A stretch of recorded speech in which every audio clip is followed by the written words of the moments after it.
almal. Baie welkom in die erediens vanoggend. Dit is 'n vreugde om vanoggend hier so saam met julle te wees op ons tweede oggend van Advent, wat julle sal sien die kers van vrede is aangesteek. En in hierdie week word ons herinner dat die vrede van God nie oppervlakkig of goedkoop is nie, maar diep en omvattend. Dit is 'n vrede wat gewortel is in geregtigheid en vergifnis en herstel, 'n vrede wat verhoudings heel maak en bymekaar bring. So baie welkom vanoggend hierso en mag julle ook hierdie boodskap van vrede vanoggend aan julle lyf tasbaar voel. Mag dit in julle harte gegrond word en mag julle dit ook uitleef hierdie week, die boodskap van vrede en ook van hoop wat ons eerste Advent boodskap was. Baie welkom aan al ons besoekers. Baie welkom aan al ons besoekers vanoggend hierso, as jy dalk nuwe intrekkers is en jy wil bietjie meer uitvind oor ons gemeente en jy wil aansluit by ons, of sommer net as jy nuuskierig is jy welkom om dalk, ek gaan vir Hugo vra om jou voor die kansel te kom kry na die erediens, dan nooi ons jou om saam met ons te kom tee drink. Hugo sal vir julle 'n bietjie van ons gemeente vertel en julle kan vorms kry in die voorportaal met al ons inligting op. Maar baie welkom aan julle elkeen. So kom ons raak vir 'n paar oomblikke rustig in gebed voordat ons aangaan.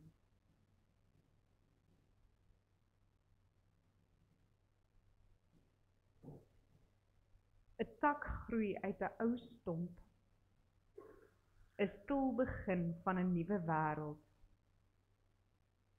Kom vandag nader met oop harte.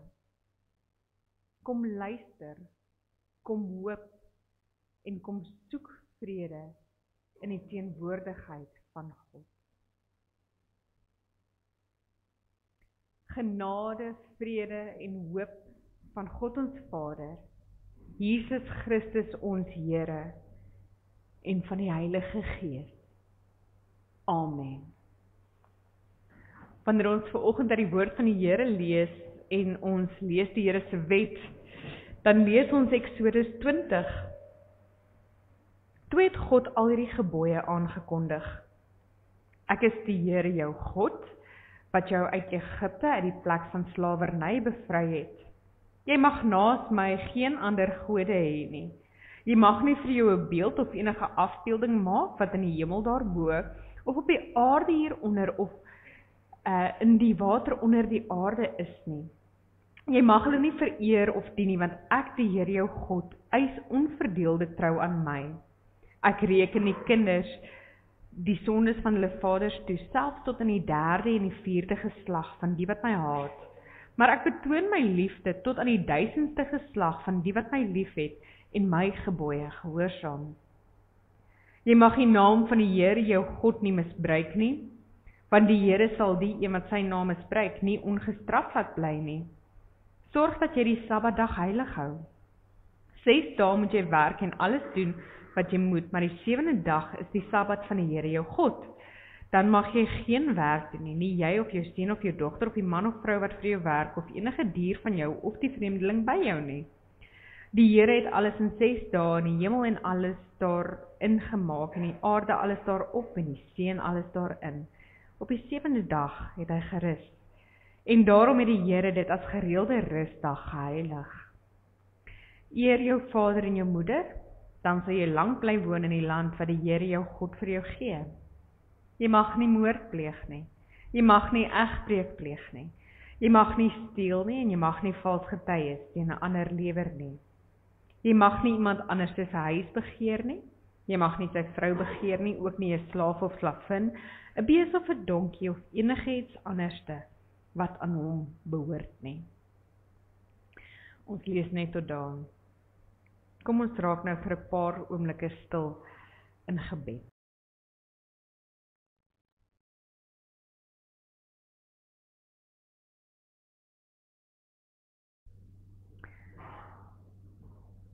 Vader, dankie vir die woord.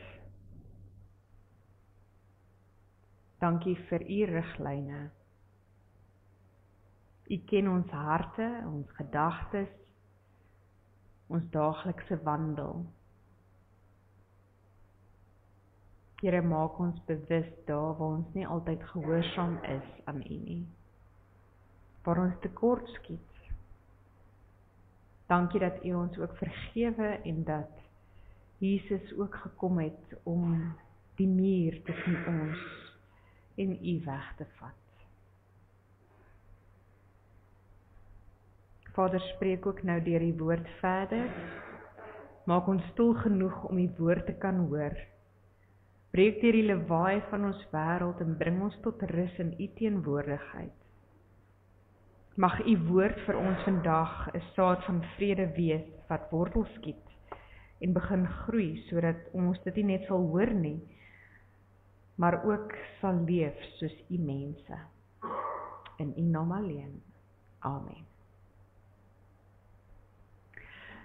Ons teksgedeelte kom vanoggend uit Romeine 15 uit, en ons lees van vers 4 tot 13. Sal ook op die bord verskyn. Alles wat vooraf in die skrif opgeteken is, is tog opgeteken om ons te leer, sodat ons deur die verstandigheid en bemoediging wat die skrif vir ons gee, vol hoop kan wees. En mag God, die bron van alle standvastigheid en bemoediging gee, dat julle eensgesind onder mekaar sal wees, soos Christus Jesus dit wil hê. Dan kan julle almal eensgesind uit een mond lof toebring aan God die Vader van ons Here Jesus Christus. Aanvaar mekaar dan, soos Jesus Christus julle ook aanvaar het, tot eer van God. Ek bedoel dit. Jesus het gekom om in belang van die Jode 'n dienaar te word. Hy moes vir hulle die waarheid van God bevestig deur die beloftes wat die voorvaders ontvang het, waar te maak. Hy het ook gekom sodat die ander nasies God oor sy ontferming sou verheerlik.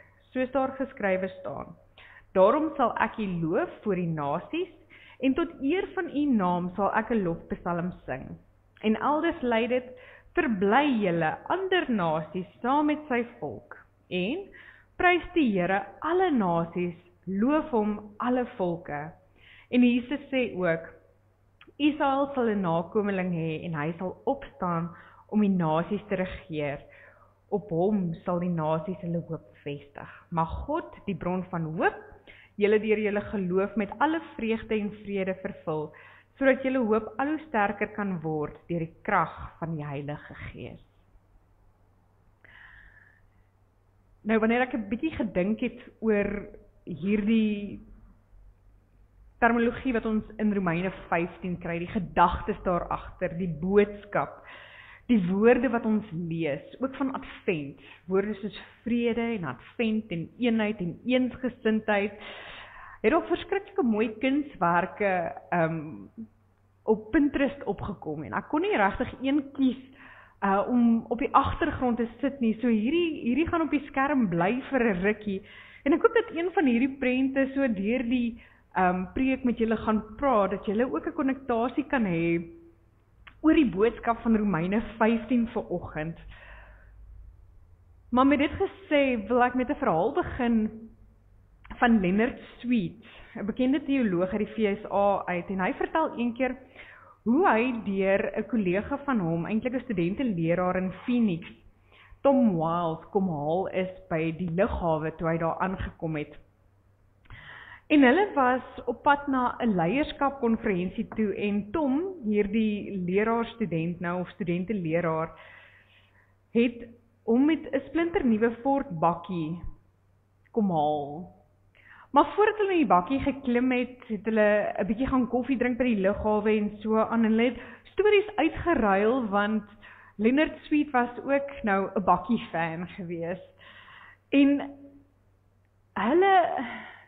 hulle het lekker gesels oor hierdie motors van hulle, en toe hulle by Tom se kar uitkom, die bakkie, en Leonard sê hy klim toe in, en hy merk dat daar 2 groot skraapmerke op een van die deure is, van hierdie bakkie wat Tom toe oorgebrag het. En hy sê, wat het hier gebeur? En hy is geskok.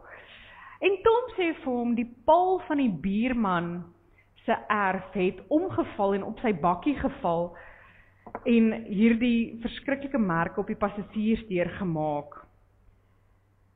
En Tom sê toe die ergste van alles is dat die buurman nie regtig verantwoordelikheid wou vat vir die ongeluk nie. En Lennard sê toe, dit is net daar waar hy vlam vat en verontwaardig wil hy toe weet watter tipe stappe Tom teen sy buurman gaan maak om hom te maak om die verantwoordelikheid te vat vir hierdie ongeluk. En Tom sê toe, wel, dit was nogal 'n geestelike reis vir my, na ek ernstig oorweeg het om 'n prokureur te gaan sien, en na gesprekke met my vrou het ons besluit, ek kan of reg wees, of ek kan 'n konstruktiewe verhouding met my buurman leef. Aangesien my buurman waarskynlik langer met my gaan wees as hierdie bakkie, het ek besluit ek wil liewer 'n positiewe verhouding met hom hê, as om reg te wees. En hy sê toe verder, buitendien bakkies is bedoel om hard te werk en nie gespaar te word nie, myne het net so 'n bietjie vroeër as wat ek gehoop het, die harde bakkie wêreld betree. Nou, ek dink nou nogal, ons kan uit Lennard Sweer se verhaal van hierdie studenteleraar iets leer. Iets leer oor argumente en verhoudings. Wil jy die argument ten alle koste wen? Of wil jy 'n positiewe verhouding met die mense rondom jou hê? En dit is nogal 'n raad wanneer die Kerstyd naderkom en baie families weer gaan saamtrek. Want so tot die opbou van Kerstyd moet ons onsself weer oriënteer om te fokus op ons verhoudinge, eerder as op argumente of om reg te wees. Almal het daar die een of twee persone in 'n familie wanneer ons mekaar sien wat 'n bietjie krapperig is. So ons moet onsself heroriënteer, veral in hierdie tyd wat ons so baie met mekaar en met ons families te maak het. Wat dit is om in 'n goeie verhouding met iemand te leef. So en as ons in hierdie tyd van die jaar veral ons families ontvang en aanvaar, hoeveel te meer vra dit nie vir aanvaarding van God se groter familie nie. Vir almal, vir al ons broers en ons susters. Mense wat soos ek is, mense wat anders te lyk, mense wat anders te praat, mense wat anders te leef. En in ons teks kom hierdie gedagte van inklusiwiteit van Christus se liefde na vore, wat direk die teenoorgestelde is as om mense uit te sluit. En die voorbeeld van Christus se vereenselwiging van homself met die nood van die verlore mense word as rede aangevoer hoekom ons ook as kinders van God mekaar moet aanvaar en eensgesind met mekaar kan lewe. En Paulus gebruik 'n sterk beeld van hoop in hierdie teks vir ons. Maar hierdie beeld van hoop is nie dieselfde element van onsekerheid van hoop wat ons altyd van praat nie, in ons hedendaagse term nie. Hierdie hoop waarvan Paulus praat, is die hoop op die wederkoms, op die toekoms, dit wat verseker is, dit wat ons almal as gelowiges in common het. Dit is die tipe hoop wat hy sê, nie ons in onsekerheid gehul is nie. Een van die gelowiges se verwagting is die volëinding van die geloof. En hy sê, daarom ook kan ons 'n eenheid vorm. Daarom ook is ons saam in dieselfde bootjie. Dit is hoekom ons eensgesind moet wees. En hierdie vervulling van hierdie eensgesindheid lei tot ietsie baie moois. Ons gaan nou daarby kom. En hy sê, wanneer gelowiges fokus op hulle gemeenskaplike hoop, hierdie toekomsverwagting, dit wat Christus alreeds gedoen het, ook in die verlede, hierdie hoop op die ewige lewe, word al die ander verskille waaroor ons dikwels so onnodiglik beklei, 'n bietjie van minder belang. En hy sê dit is die doel voor oë, wanneer ons dink aan eenheid en om ooreen te kom met mekaar en oor die weg te kom met mekaar. Hoef ons nie altyd saam te stem nie, maar hierdie minder belangrike verskille moet nie topprioriteit wees nie. Hy sê daar's ons belangriker dinge. Ons het 'n gemeenskaplike hoop waarna ons deel, hierdie toekomsverwagting van Jesus Christus. Ons het 'n gemeenskaplike geskiedenis wat Jesus vir ons kom red het en uit ons sonde uitkom haal het. Al hierdie dinge is belangriker en groter as die nietige dinge waaroor ons dikwels beklei en nie saamstem nie. En wanneer die gelowiges dan fokus op hierdie toekoms, veral oor tussen gelowiges, ook in families en ook jy weet tussen vriende en so aan, maar wanneer ons 'n gemeenskaplike doel en 'n gemeenskaplike hoop het, veral in die toekoms, dan word baie dinge minder belangrik. Paulus gaan dan voort in hierdie teksgedeelte wanneer hy met die Romeine praat, want hulle het verskriklik beklei oor nietige goeders. Hulle het beklei oor wettiese goeders, dinge wat geëet mag word, wat rein is, wat onrein is, dinge wat nie geëet mag word nie, en dit het spanning in die gemeentes veroorsaak. Want ons moet verstaan, Paulus praat hier met mense wat saamgevoeg is, wat uit verskillende gelowe uitkom, wat verskillende agtergronde, kulture het, en nou is daar wrywing tussen hulle. En hy sê, ja, goed, jy kom van jou kant af, maar ons is nou hier saam. En daarom begin hy, en hy sê, aanvaar mekaar dan. Die ou vertaling sê, neem daarop mekaar aan. Gelowiges moet aanhou mekaar te aanvaar, omdat Christus hulle aanvaar het. Christus het nie net gekom vir die Jode, soos vir die Jode gedink het nie, maar hy begin en hy gaan terug na die Ou Testament toe en hy haal skrifgedeeltes in die Ou Testament aan en hy sê, die doel is om aan te toon dat God eintlik van altyd af beplan het om nie net Jode deel van sy volk te maak nie, maar ook nie Jode nie. En dit is wat die mense in die gemeente moet verstaan. Een is nie belangriker as die ander nie. Die Here het nie net gekom vir partymense nie, maar ons almal staan nou hier as geloofsgemeenskap saam, ongeag jou kultuur, ongeag jou geloof wat jy gehad het voordat jy 'n Christen geword het. Ons almal is nou gereddes voor die Here. Ons almal is gered, ons almal het nou hierdie een toekomsverwagting, ons almal is gered deur wat Jesus Christus gedoen het. En hy sê, die Ou Testament wys daarop, dat die heil vir alle volke gaan wees.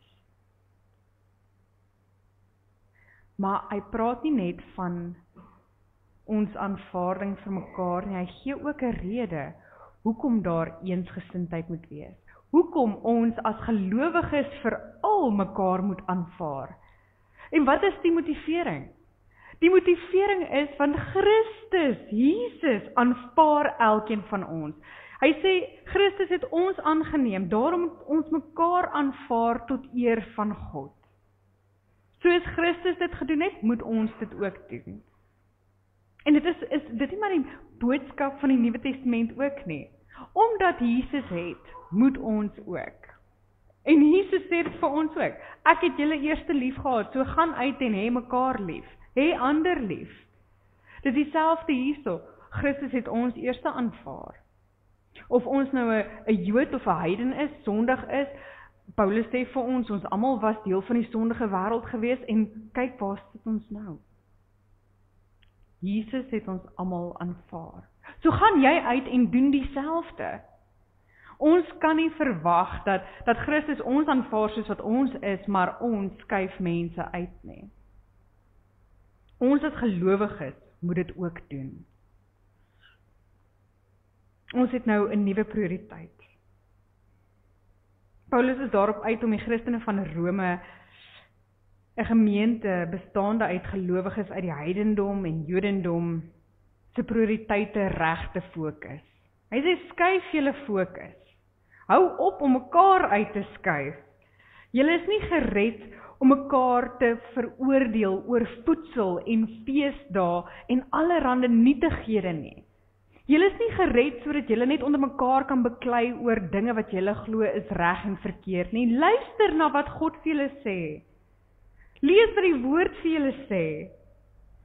En dit geld vandag nog.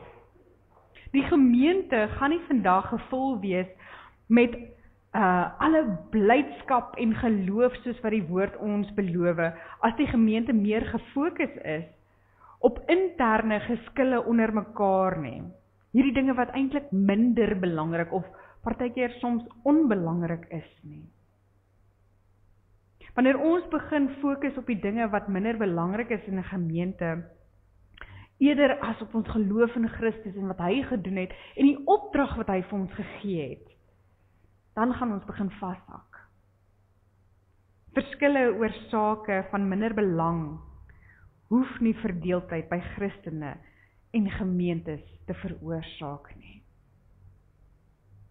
Die hoogste doel van Christus se verlossingswerk is om die maksimum lofprysing van God deur beide Jood en nie-Jood te bewerkstellig. En dit is omdat God deur Jesus Christus 'n hoopvolle weg na ons verlossing moontlik gemaak het, vir elkeen van ons.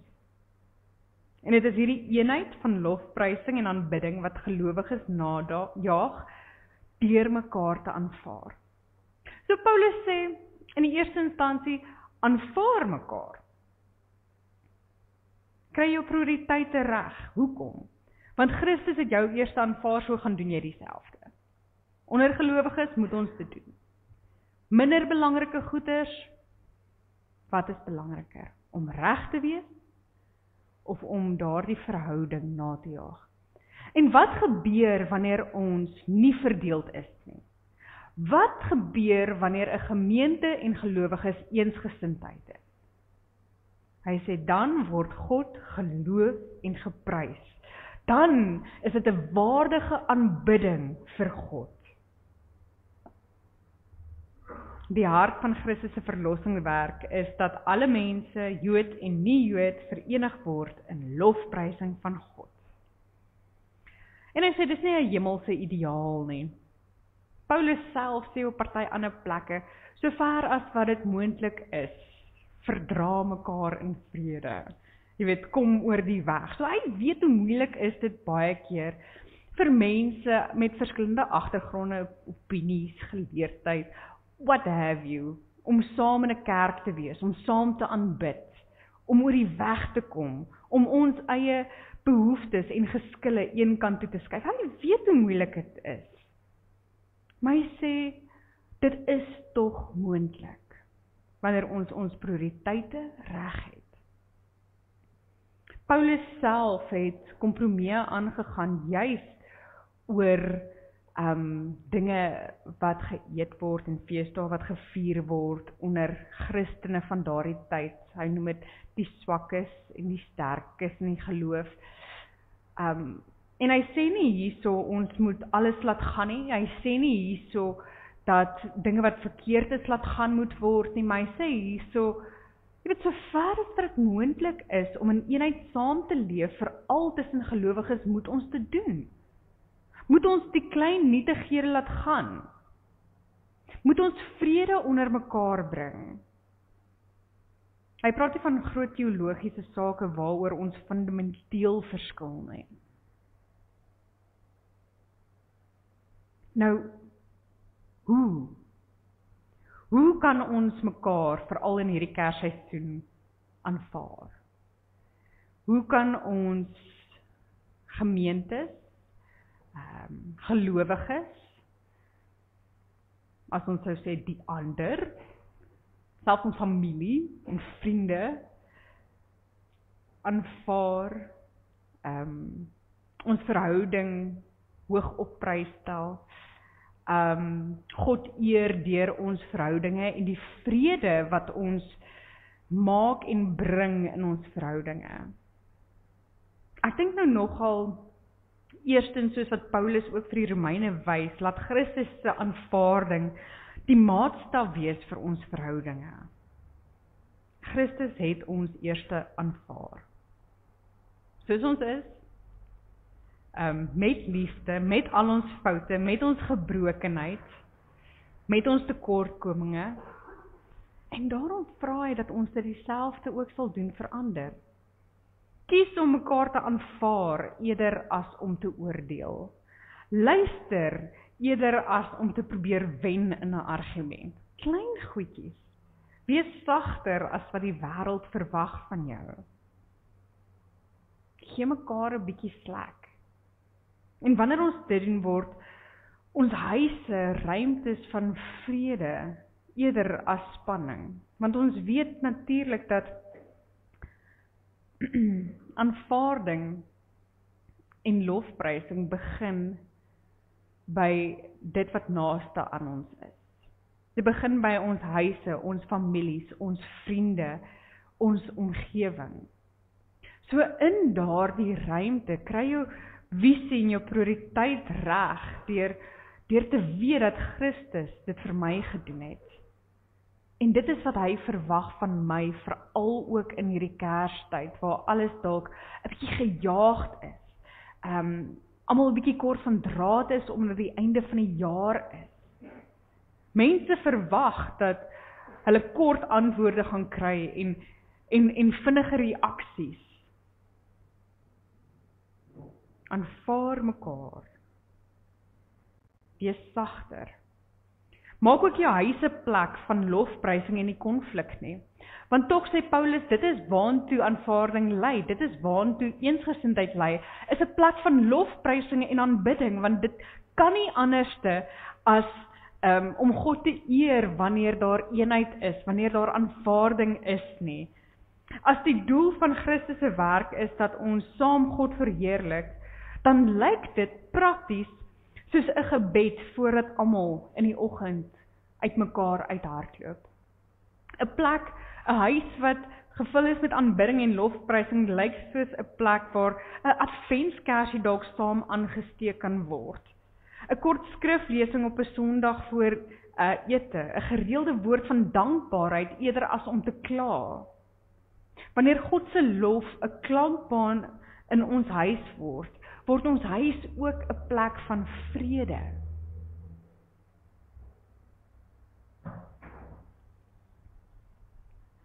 As jy dalk deel is van 'n lekker groot familieete waar baie mense genooi is,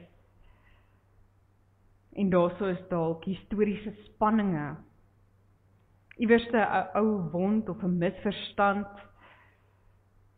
dat daar krapperigheid is elke keer as mense saamkom, in die gees van die seisoen,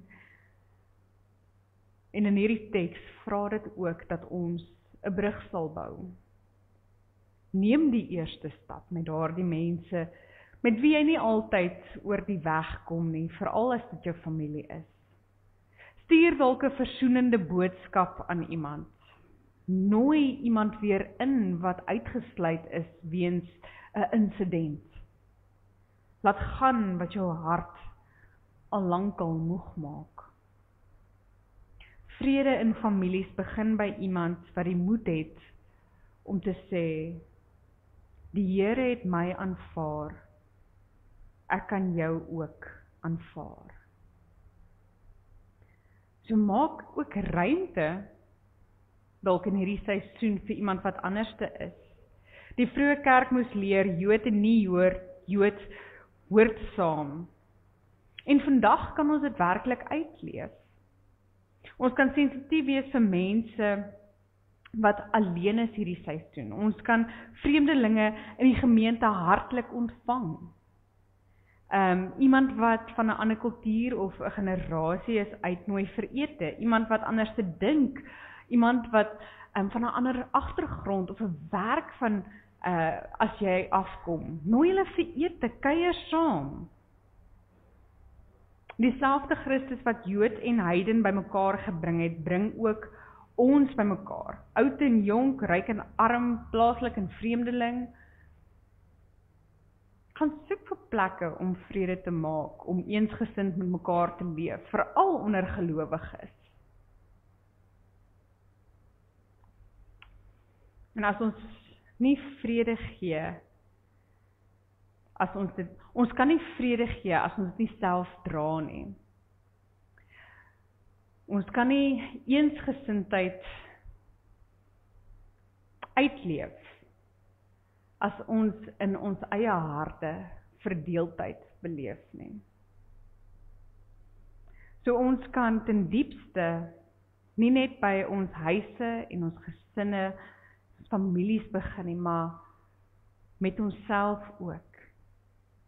Daar waar jy verdeeldheid in jou eie hart het oor dinge, oor mense, oor situasies, oor jou verlede, bring dit na God toe.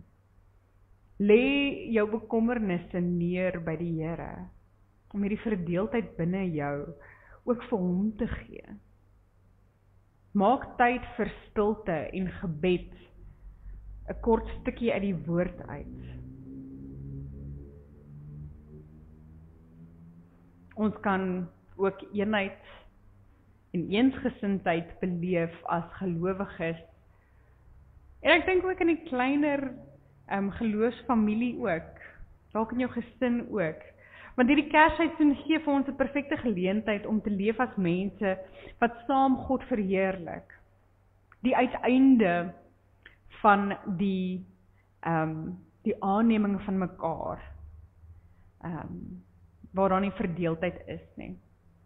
En dit loop uit waar ons dan saam sing en saam dien en saam deel en saam dank. En ek dink ons kan dit so in hierdie seisoen by die kerk ook beleef. Wanneer ons Kersliedere sing, wanneer ons God verheerlik, wanneer die klanke van ons musiek weer galm in die strate in, ons stemme, van ons harte. Daar waar ons ook in hierdie tyd stories met mekaar deel, ons vreugdes met mekaar deel, wanneer ons dankbaarheid met mekaar deel. So op 'n Sondag by die tee, sê vir die mense, wat was goed van jou week hierdie week? Waar het jy die Here se hand gesien? As iets slegs was, vertel iemand, deel jou lewe met ander gelowiges. Dit versterk die eensgesindheid onder mekaar. Want eensgesindheid gaan nie net om een gemeenskaplike doel voor oë te hê nie, maar dit gaan ook oor die ondersteuning. Dit is hoe ons mekaar versterk. Dit is hoe ons gebind word aan mekaar. Wanneer ons op Kersoggend nagmaal saam gaan gebruik, versterk dit ons eenheid. Ons vier Christus, ons vier dit wat saak maak. En ons doen dit as geloofsgemeenskap. En ons kan dit ook doen as gesin, en as familie, en as vriende. Wanneer ons mekaar aanvaar soos Christus ons aanvaar het, word ons huisgesinne en ons families en gemeenskappe 'n klein bietjie meer soos wat die koninkryk van God moet lyk. Plekke waar God se vrede en sy eenheid sigbaar word. En waar sy lof klink uit baie monde, maar uit een hart. So mag dit werklik ook in hierdie seisoen gebeur dat ons as gemeente so eensgesind is dat die mense kan sien, maar hier word die Here geloof, hier word die Here geprys, hier word hy aanbid. Uit baie monde, met baie stemme, maar uit een hart uit. Mag dit op 'n kleiner basis ook waar wees vir jou en jou gesin en jou familie, jou vriendekring, dat daar waar eenheid is, die mense ook kan sien dat God geëer word. Amen.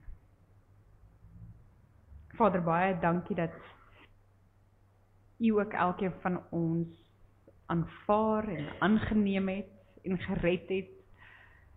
Here, en uit die sonde en die wêreld uitkom haal het, net soos ons is. Vader, dat U ons lief gehad het nog voordat ons was. Here, maar dankie dat U ook so lief is vir ons, dat U ons nie onveranderd laat nie. Dat U elke dag met ons harte en ons gedagtes werk, om ook gelykvormig aan U te word. Here, en U sê ook dat eenheid baie belangrik is vir U, Vader, soos Jesus en God een is, mag hulle ook een wees, soos ons een is. Here, en hierso lees ons dieselfde, dat ons mekaar moet aanvaar, sodat ons een kan wees, sodat U verheerlik kan word. Ek bid dit toe vir hierdie gemeente en elkeen wat teenwoordig is. Here, dat ons werklik U sal eer deur ons eensgesindheid, deur ons liefde vir mekaar, deur ons aanvaarding van mekaar. Here, dat ons oordeelkundig sal wees in ons verhoudinge, dat ons sal weet wanneer om die klein onbenullighede te laat gaan, sodat ons verhouding versterk kan word met mekaar en ook met U. Ons vertrou ook dat U vir ons die wysheid en die kennis sal gee om die verskil te ken tussen groot probleme en verskille en dit wat nie regtig saak maak nie. En dat ons ook oordeelkundig sal wees in hoe dit hanteer moet word. Vader, wees met ons elkeen, seën ons waar ons ook hierdie week op ons eie pad gaan, dat daar waar ons kom, ons U lig sal laat skyn. In U naam alleen. Amen. Wanneer ons na ons boodskapper vanoggend kyk, sal julle sien ons gaan vanmiddag 2 uur by ons tuis 'n bietjie sing vir die mense wat daarso bly, soos wat ons verlede jaar ook gedoen het. Daarso so 2 of 3 gemeentes wat saam gaan. So as jy wil saamgaan, dan weet my, ons kry mekaar daarso by die parkeerareas. Daarso sal mense wees wat vir julle wys waartoe om te gaan. Ons kom weer in 'n saal by mekaar, daarso by ons tuis, en dan van daar af verdeel ons in die gange in.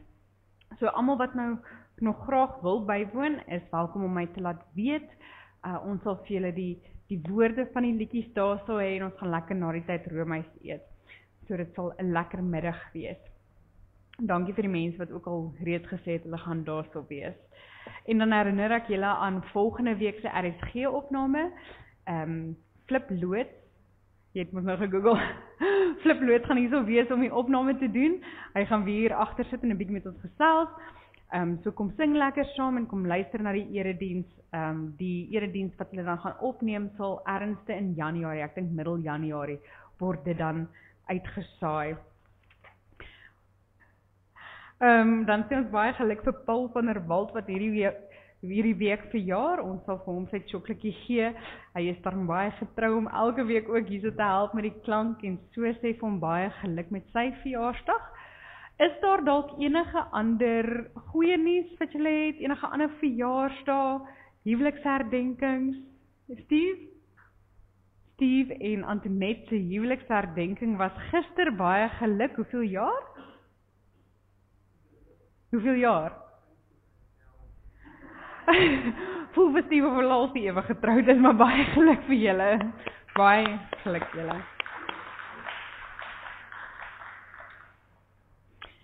Ons dink nog steeds aan Sofia wat in die hospitaal is. Sy was nou onlangs in kwarantyne gewees. Dat hulle vinnig sal kry wat haar in die hospitaal hou. Sy was baie ernstig siek. Sy was vir 'n operasie gewees. Ons dink nog steeds aan haar wat nog steeds in die hospitaal is. Aan Amanda wat steeds herstel na 'n knieoperasie. Ook Konrad, baie sterkte vir jou ook as die versorger. Dink aan julle, aan Relien wat vir 'n operasie was. En dan ook spesifiek dan vir John wat môre vir verdere toetse gaan en spesialiste sien. Ons dink aan jou en ons hoop alles gaan goed. baie sterkte vir julle. As daar enige ander voorbidding is, dan is julle welkom om deur die week dit net vir my te stuur, dan deel ons dit op die gebedsgroep. Ek wil net hier so gou ons maak nog steeds missies by mekaar, maar leer het nou hier so voor vir ons gesit, so as jy wil kyk hoe lyk die missies wat gebrei is alreeds, ons vat so weekliks dit vir hulle, dit is 'n mooi wat ons ook nou vandag weer ingekry, baie dankie aan Ronel julle, wat brei. Ons brei groen missies vir Stitch of Kindness, dit is vir Cerebral Palsy Awareness, en ons brei tot die einde Februarie, dink ek, kan ons nou nog vat. Hulle benodig 'n hele paar honderd vir die mense en die kindertjies wat in die hospitaal is daarso, en wat hulle ondersteun vir die rehab. So as julle wil groen wol skenk, is julle ook welkom om dit kantoor toe te bring. En natuurlik ons adventboompie, elke week skryf ons 'n mooi kaartjie of 2, ietsie oor wat jy gehoor het in die preek, ietsie oor hoop of vrede of vreugde of een van ons temas van advent. Ek nooi julle uit om asseblief 'n kaartjie te kom vat en 'n boodskapie op te skryf en dit in die kersboompie te kom hang asseblief. Op Kersdag gaan ons die kaartjies afvul en ons gaan dit uitdeel en hooplik bring dit iets van Kersfees vir iemand anderste wat ons dit voorgee. En dan so ten slotte, Angelique, hulle trou die 9de Januarie, ons wil die van julle wat nie weet nie, so baie geluk aan jou en Christus. Annemarie wil net gou vir julle geluk wens, voordat almal nou op vakansie gaan. Hou moed, want dit word al hoe beter. Angelique, ons sit hierso vir jou, en die van julle wat nou nog nie iets hier bygedra het nie, hierso is 'n paar geldjies vir julle. Manne, julle beursies asseblief weer, kom gee vir hulle, vir julle troue, en ons weet, en ons wil uit ons harte uit vir jou sê, baie dankie, dat jy die hoofmeisie is van die sanggroep, van die kerk, onder Dominee Poulet se leiding, jy's vir ons regtig 'n sterretjie wat skitter. En ons sing baie keer vals, julle moet dit verskoon. We just like to make a joyful noise. En ek sê baie keer, ons vra Henry, moet ons nou dit, dan sê ek, soos die Gees jou lei.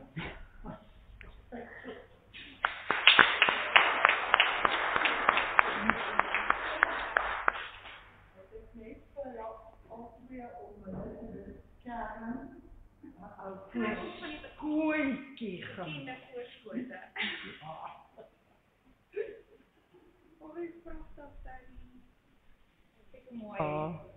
Dis baie mooi.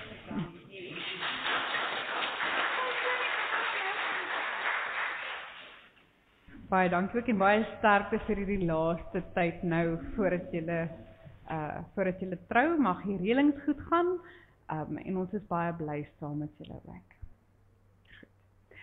Julle vervul met blydskap en vrede deur die geloof, dat julle oorvloedig kan wees in die hoop deur die krag van die Heilige Gees. Ons Vader, Seun en Heilige Gees sal met julle elkeen wees. Amen.